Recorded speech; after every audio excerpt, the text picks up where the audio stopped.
Alors aujourd'hui, cette marche que nous organisons ce matin, c'est pour d'abord dénoncer les flux financiers illicites qui sortent de l'Afrique et qui appauvrissent l'Afrique alors que l'Afrique est un continent très riche.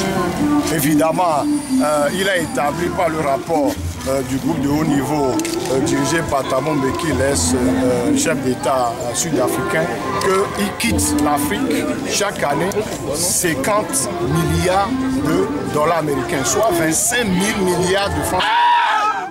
Et pour le Togo, de 2002 à 2011, il est sorti 9 000 milliards de francs CFA, soit 900 milliards de francs CFA par an. Alors que le budget, notre budget n'atteint pas encore ce montant. Alors vous voyez bien que nous avons beaucoup d'argent en Afrique, mais avec la corruption, avec aussi l'aide de certains fonctionnaires, mais également la cupidité des multinationales, des sociétés qui viennent s'installer chez nous. On sort les capitaux qui doivent servir à construire des hôpitaux.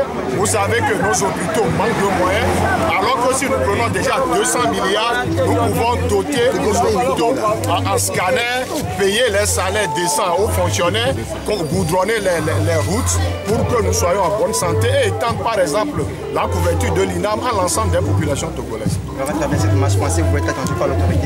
De toute façon, c'est les gouvernants, y compris les autorités du Togo, qui ont commandité l'étude sur les flux financiers illicites. Et eux-mêmes, ils ont validé.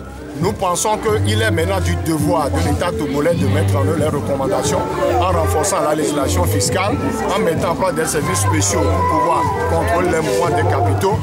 Mais pour notre part et de la part de la société, de la part de chacun d'entre nous, nous devons faire pression sur le gouvernement togolais pour qu'on puisse prendre toutes les mesures afin de préserver cet argent-là au Togo pour que nos enfants puissent aller à l'école et ne pas être à 3 par banc et ne pas être dans des classes construites en clair et que si nous allons à l'hôpital, on revienne vivant et donc on revienne dans un cercueil.